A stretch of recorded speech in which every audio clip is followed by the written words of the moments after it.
प्रिय छात्रों, पिछले वीडियो में हमने आपको वैद्युत आवेशों के मूलभूत गुणों के बारे में बताया था। Basic properties of electric charge के बारे में बताया था। उनमें से एक मूलभूत गुण था कि वैद्युत आवेशों के मध्य जो है आकर्षण या प्रतिकर्षण बल लगता है। आपने देखा पिछले वीडियो में कि लाइक चार्जेस जो होते थे, जो समान प्रकृति के आवेश होते थे, वो एक दूसरे को प्रतिकर्षित करते थे, एक दूसरे को रिपेल करते थे।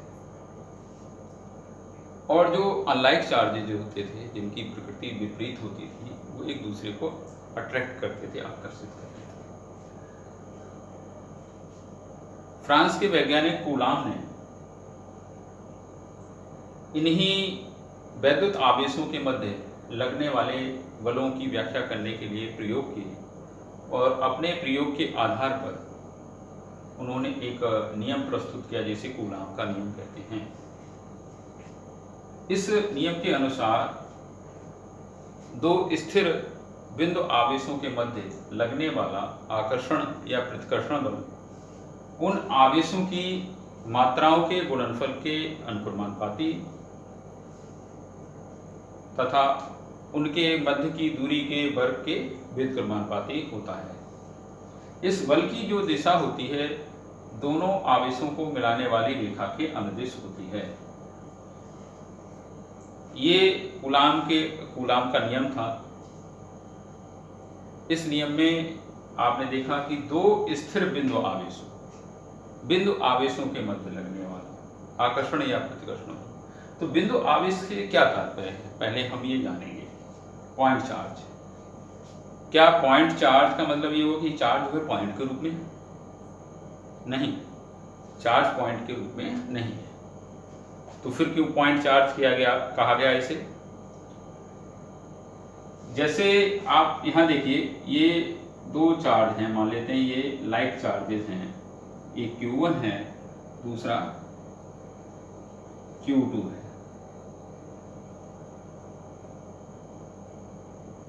इन आवेशों के मध्य की दूरी r है। ये दोनों आवेश निर्वात में या वायु में एक दूसरे से स्थित हैं, एक दूसरे पर r मीटर की दूरी पर स्थित हैं। दोनों आवेश समान प्रकृति के, या तो दोनों धनात्मक हैं या ऋणात्मक हैं। पहले हम इन दोनों आवेशों को समान प्रकृति का ले लेते हैं। ये पॉइंट चार्ज है। पॉइंट चार्ज का तात्पर्य ये पॉइंट के रूप में नहीं है। पॉइंट चार्ज का मतलब पॉइंट नहीं, बल्कि फिर क्यों पॉइंट चार्ज कहा गया? इन आवेशों का जो आकार है वो इनके मध्य की दूरी की तुलना में कम है। यानी आवेशों का आकार उनके बीच की दूरी की तुलना में क्या होना चाहिए? कम होना चाहिए। दूरी अधिक, उनका आकार उस दूरी की तुलना में कम। जैसे तारे, आसमान में तारे आपने देखे होंगे, वो एक बिंदु के रूप में दिखते हैं, जबकि उनका आकार बहुत बड़ा है, क्योंकि पृथ्वी से उनकी दूरी अधिक होने की वजह से वो एक पॉइंट के रूप में दिखते हैं, जबकि वो पॉइंट नहीं है। ठीक इसी तरह से पॉइंट चार्ज का मतलब पॉइंट नहीं होता। इसका तात्पर्य केवल इतना है कि जो उनका रेखीय जो आकार है वो उनके बीच की दूरी की तुलना में कम है।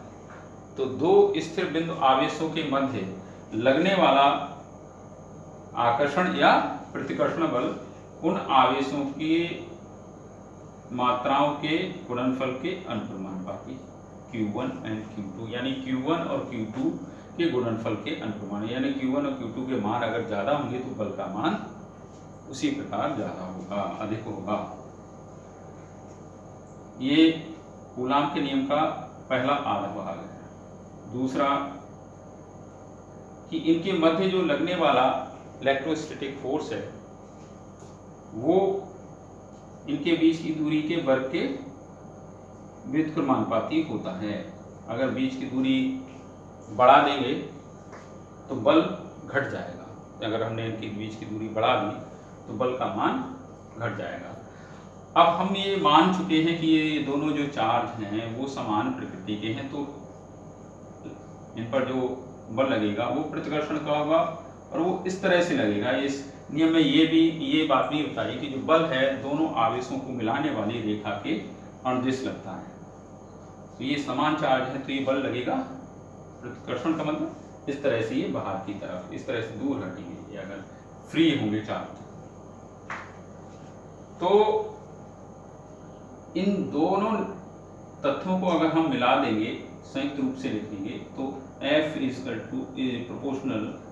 Proportional Q1 Q2 upon R square. यहाँ प्रोपोर्शनल साइन हटा देंगे तो कांस्टेंट ऑफ प्रोपोर्शनलिटी आ जाएगा K Q1 Q2 upon R square. K को हम वेयर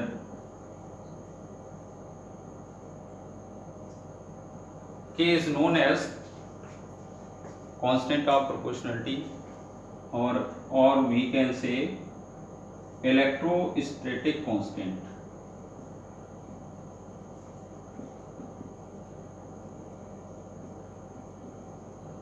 ये जो इलेक्ट्रोस्टैटिक कांस्टेंट है वो दोनों आवेशों के मध्य जो मीडियम है उस पर डिपेंड करेगा, आवेशों के मात्रक और इस बल का मात्रक और दूरी का मात्रक, इन तथ्यों पर निर्भर करेगा। यदि दोनों आवेशों के बीच में वायु या निर्वात है तो ये K = 1/4 पाई ε0 होता है। ε0 यहाँ निर्वात की विद्युतशीलता है। इस पूरे का मान 9 × 10⁹ न्यूटन मीटर स्क्वायर पर कूलम स्क्वायर होता है। ε0 निर्वात की विद्युतशीलता कहलाती है। परमिटिविटी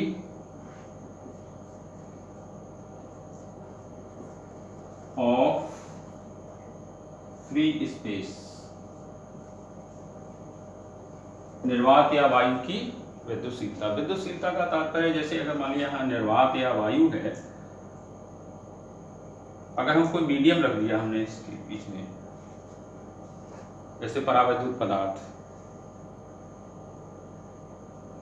तो क्या होगा, परावैद्युत एक तरह से कागज है, कोई भी कुचालक पदार्थ हमने रख दिया इसके बीच में, तो क्या होगा, जो इनके बीच में जो वैद्युत बल लग रहा था वो प्रभावित होगा। हम देखेंगे कि क्या होता है, किस तरह से अगर मीडियम रख देते हैं तो किस तरह से प्रभावित होता है। तो वो जो ये माध्यम का जो तथ्य निकल के आया कि ये गुण निकल के आया कि ये जो है ये कि अगर हम दोनों आवेशों के बीच में कोई परावैद्युत पदार्थ को मीडियम रख दिया तो ये इनके मध्य जो बल है वो प्रभावित हुआ, ये वो कहलाता है माध्यम की विद्युतशीलता। इसी को हम माध्यम की विद्युतशीलता कहते हैं। माध्यम होने पर मान लेते हैं इनके मध्य जो बल लग रहा है। अब पहले तो हम ये देख लेते हैं कि ये K का मान जब हमने लगा दिया तो ये जो सूत्र है 1/4 पाई ε0 Q1 Q2 upon R square, ये इतने न्यूटन निकल के आया।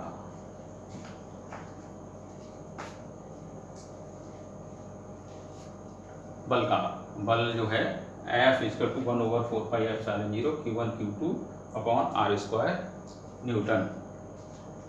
अगर इनके मध्य जो है मीडियम होगा, माध्यम होगा यहाँ पर, तो ये टर्म्स जो पद है, जो टर्म है वो हो जाएगी 1/4 पाई ε0 K Q1 Q2 upon R square, जहाँ K डाइलेक्ट्रिक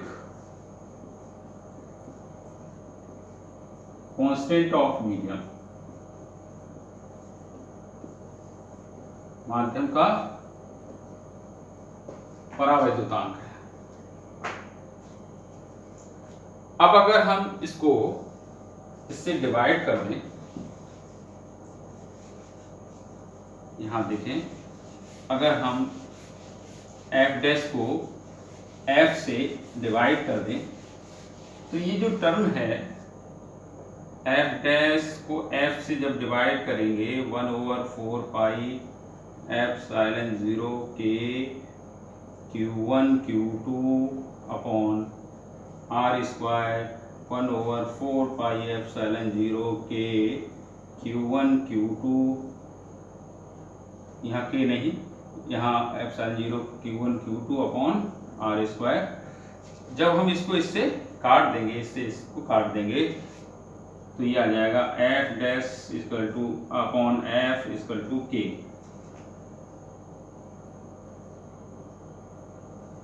1 अपॉन के।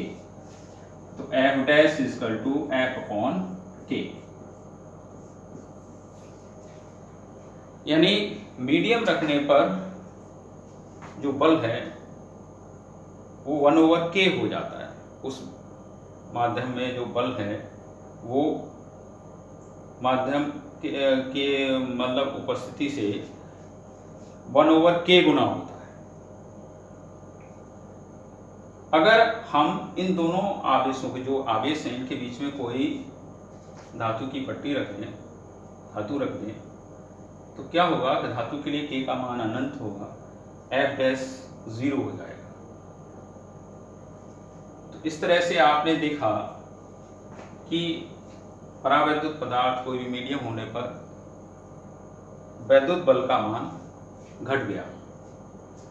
उसी हिसाब से आप देख रहे हैं, अगर वायु या निर्वात है तो एफ डैश बराबर एफ हो जाए, क्योंकि वायु या निर्वात के लिए k इक्वल टू 1 होता है। अब यही हम देखते हैं कि अगर ये दोनों आवेश विपरीत प्रकृति के होते, अगर ये प्लस Q1 होता, ये माइनस Q2 होता, तो उस स्थिति में जो बल इनके बीच में लगेगा वो आकर्षण का मात्रा तो यही होगी 1/4 pi epsilon 0 Q1 Q2 R square newton, लेकिन मात्रा यही होगी, दिशा इस तरह से होगी, F यानी अट्रैक्शन का फोर्स होगा उस स्थिति में। अब आप यहाँ कुछ इसके जो कूलामीय बल हैं, जो वैद्युत बल है, इससे संबंधित कुछ महत्वपूर्ण तथ्य हैं। नंबर 1, ये इनवर्स स्क्वायर लॉ है, व्युत्क्रमवर्ग नियम है। दूरी का यहाँ देखिए नीचे आर स्क्वायर आ रहा है, तो F is inversely proportional R square, व्युत्क्रमवर्ग नियम का पालन हो रहा है यहाँ। और साथ ही साथ ये न्यूटन का जो थर्ड लॉ है, एक्शन रिएक्शन लॉ, उसको फॉलो कर रहे हैं। ये आवेश इस पर बल लगा रहा है और ये दूसरा आवेश भी इस पर बल लगा रहा है, एक दूसरे पर बल लग रहे हैं, क्रिया की प्रतिक्रिया हो रही है। तो ये न्यूटन्स थर्ड लॉ को भी फॉलो करते हैं। साथ ही साथ ये सेंट्रल फोर्स हैं, केंद्रीय बल है। केंद्रीय बल का मतलब दोनों आवेशों के जो केंद्र हैं उनको मिलाने वाली रेखा के अनुदिश लगते हैं, सेंट्रल फोर्सेस हैं। और ये कंजर्वेटिव फोर्स हैं, संरक्षी बल हैं। कंजर्वेटिव फोर्स इसलिए हैं कि इन आवेशों यानी इन वैद्युत बलों के अंतर्गत इन आवेशों पर किया गया जो कार्य होगा वो इनके द्वारा तय किए गए पथ पर निर्भर नहीं करेगा। साथ ही साथ वैद्युत बल गुरुत्वाकर्षण बल से बहुत अधिक प्रबल होता है। इसका आप प्रत्यक्ष उदाहरण कर सकते हैं, देख सकते हैं। आप एक कागज के टुकड़े को जमीन पर डाल दें और आपने देखा होगा पॉलीथीन को रगड़िए, रगड़ने के बाद आप देखेंगे उस कागज के टुकड़े को क्या करने लगेगी, अपनी तरफ आकर्षित करने, क्योंकि वो पॉलीथीन आवेशित हो जाएगी रगड़ने पर और वो उस कागज के टुकड़े को क्या करेगी, अपनी ओर आकर्षित करने। देखेंगे आप वैद्युत बल, अगर गुरुत्वीय बल होता ज़्यादा तो वो वहीं पड़ी रहती, लेकिन वो उसकी तरफ पॉलीथीन की तरफ आकर्षित हो रही है। इसका मतलब वैद्युत बल गुरुत्वाकर्षण बल से प्रबल होता है।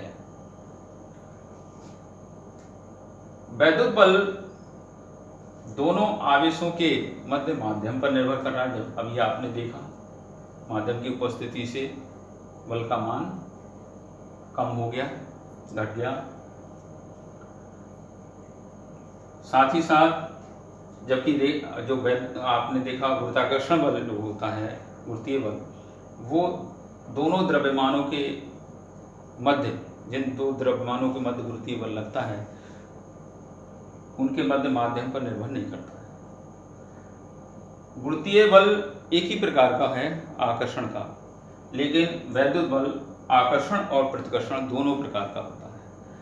और जो ये वैद्युत बल हैं, परमाणुवीय नाभिकीय दूरियों के अंतर्गत तो लगेंगे ही लगेंगे, लेकिन ये लॉन्ग रेंज फोर्स भी हैं, लंबी दूरियों तक ये बल लगते हैं। धन्यवाद।